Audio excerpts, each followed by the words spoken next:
The Bell Witch is easily one of the most recognizable ghost stories in American history. Dating back to almost 200 years ago, this ghost story has inspired the classic campfire storytelling that began the horror genre, even inspiring early horror authors such as Algernon Blackwood. And the scariest part is, it's very real. In fact, the Bell Witch may be the most documented and well-known paranormal case in American history. But before we jump into this haunting story, if you love scary content as much as I do, then consider helping this channel make a religious offering to the YouTube algorithm gods by liking this video and subscribing to Pagan Valley.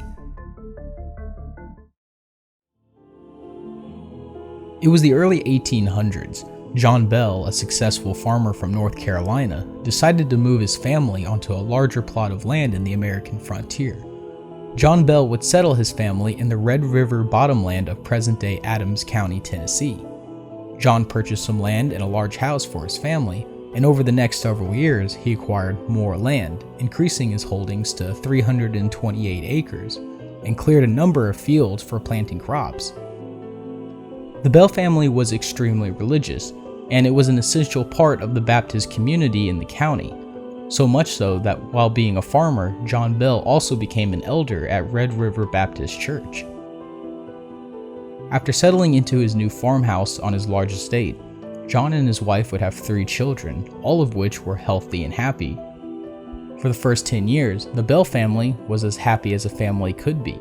Their children grew as fast as their crops did, and the Bell family became a well-respected name in not just their small county, but in the very young state.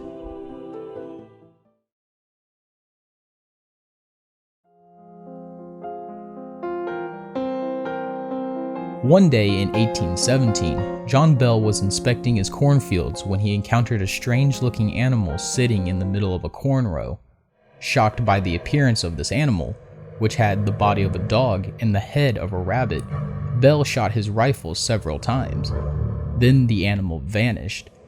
This was the first documented manifestation of the entity. Bell thought nothing more of the incident, at least not until after dinner.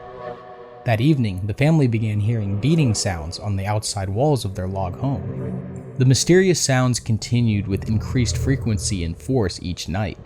Bell and his sons often hurried outside to catch the culprit, but always returned empty-handed.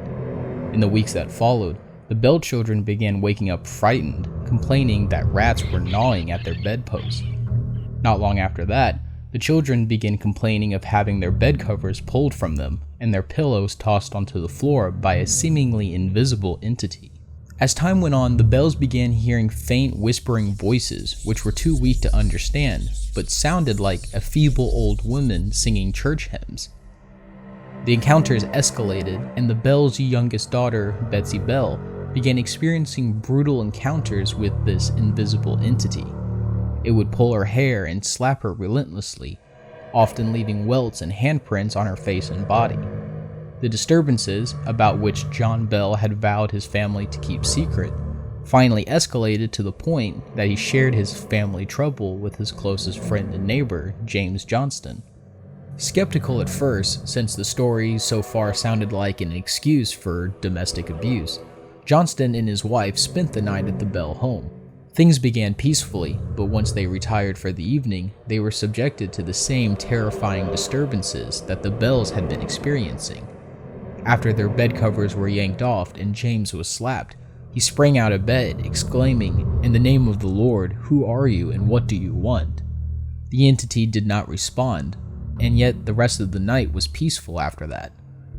The next morning, Mr. Johnston explained to the Bells that the culprit was likely an evil spirit, the kind that the Bible warns about. The entity's voice strengthened over time and became loud and unmistakable.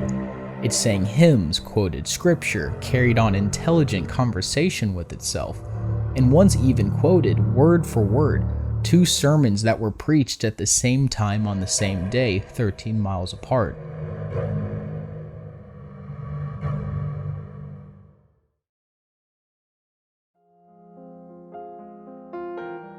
Word of this supernatural phenomenon soon spread outside the settlement, even reaching Nashville, Tennessee, where the story has a very strange twist in it.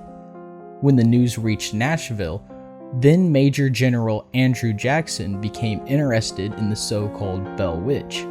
But this is more than just a chance occurrence.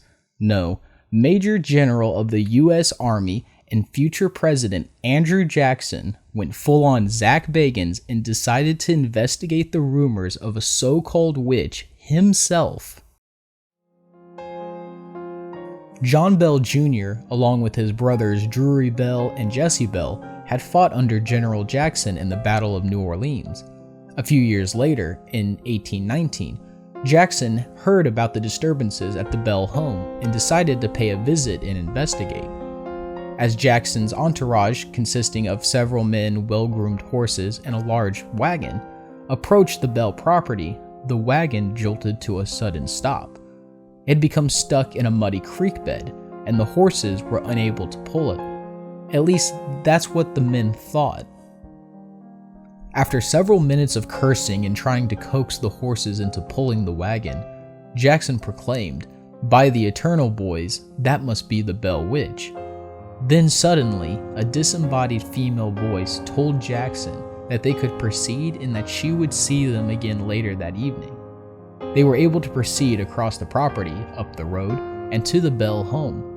That evening, Jackson told old war stories while his entourage set up their tents in John and Lucy's yard. While the soldiers set up camp, one of Jackson's men claimed to be a witch hunter. After several uneventful hours, he pulled out a shiny pistol and proclaimed that its silver bullet would kill any evil spirit that came into contact with it. He went on to say that the reason nothing was happening to them was because whatever had been haunting the Bells was so scared of his silver bullet. Immediately, the man screamed and began jerking his body in different directions, complaining that he was being stuck with pins and beaten severely. All of this occurring in front of the frightened soldiers and an unsurprised Bell family. A strong, swift kick to the man's posterior region from an invisible foot sent him out the front door. Angry, the entity spoke up and announced that there was yet another fraud in Jackson's party, and that she would identify him in the following evening.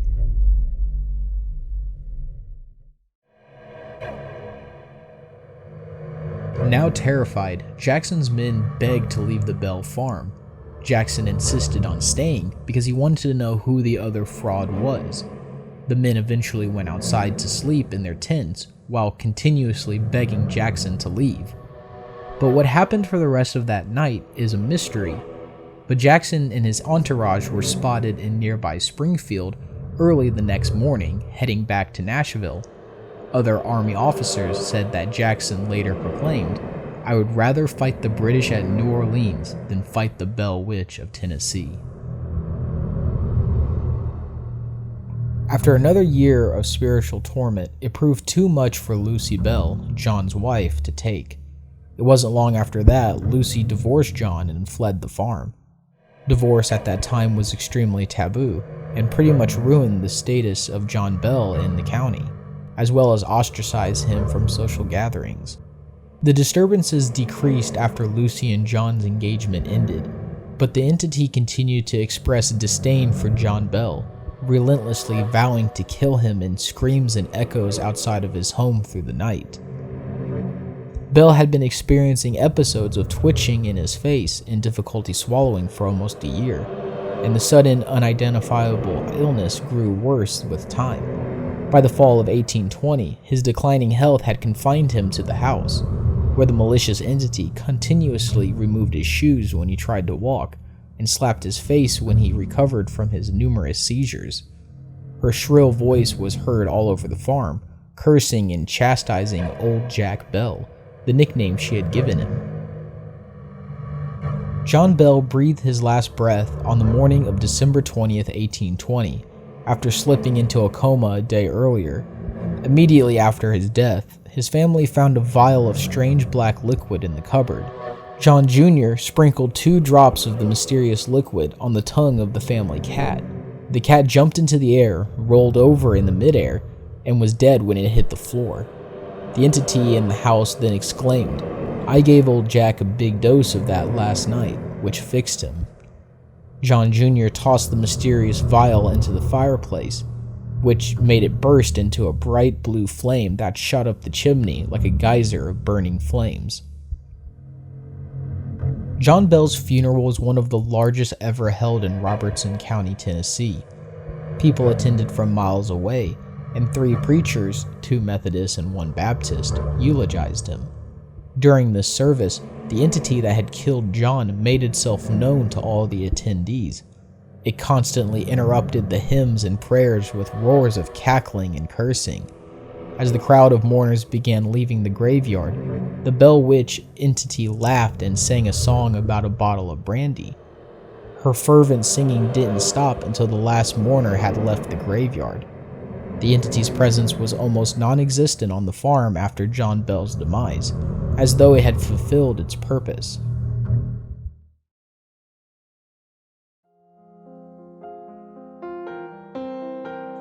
John Jr.'s former school teacher, Professor Richard Powell, had been noticeably interested in the daughter of John Bell, Betsy, for some time, and had expressed interest in marrying her when she became older.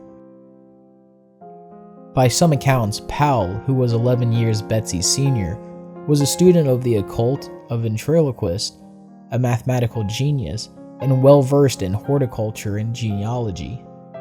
He was secretly married to a woman in nearby Nashville named Ezra Scott during the time he lived and taught at Red River, and expressed his unwavering fondness for Betsy Bell. According to early accounts, Powell politely expressed his disappointment with Betsy's engagement to a man named Joshua and wished her a long and prosperous marriage. But the entity soon returned, and Betsy and Joshua could not go to the river, the fields, or the caves to play without the entity nagging them. The constant pressure was more than Betsy Bell could handle, and on Easter Monday of 1821, she met Joshua at the river and broke off the engagement. In April of 1821, shortly after Betsy Bell had broken off her engagement, this entity visited John Bell's widow, Lucy Bell, and told her that it was leaving but would soon return in 7 years. Like it said, the entity returned in 1828, and most of the return visit was centered on John Bell Jr., with whom the entity did not torment but actually discussed certain topics. They would talk about the origin of life, civilizations, Christianity, and the need for a major spiritual awakening. Of particular significance were its predictions of the Civil War and other major events, some of which she missed. As strange as it was to have conversations with the spirit who had killed his father, the entity would say farewell after 3 weeks, promising to visit John Bell Jr.'s most direct descendant in 107 years. The year would be 1935, and the closest living direct descendant at the time was Nashville physician Dr. Charles Bailey Bell, John Bell Sr.'s great-grandson. In 1934, Dr. Bell published a book about the Bell Witch, likely to raise awareness of the spirit's impending return. The book contains the first ever account of the alleged conferences between the entity and John Bell Jr. in 1828. The author's father, Dr. Joel Thomas Bell, had allegedly taken notes as a boy while John Jr. spoke with the witch during the conferences, and upon his death, passed them down to him. Dr. Bell published no follow-up to his 1934 book, and he died in 1945, and was buried at the Bellwood Cemetery in Adams, Tennessee. So did the Bell Witch return in 1935 as promised? Some say she did not return, or that if she did, they were not aware of it. But many say that she never left the place to begin with.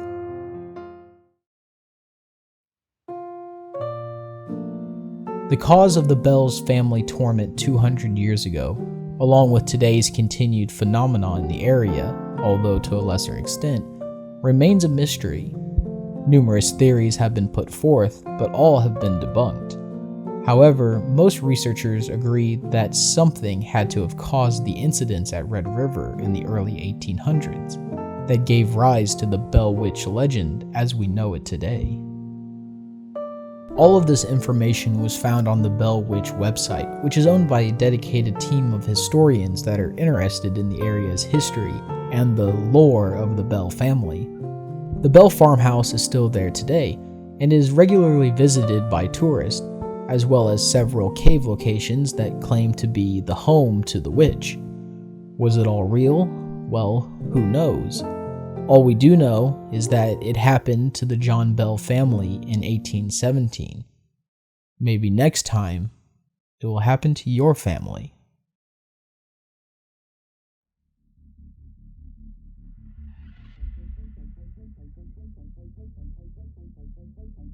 Thank you for watching to the end of the video. If you like scary content, there is plenty of videos on this channel to keep you entertained for hours. Also remember to like this video and subscribe to this channel.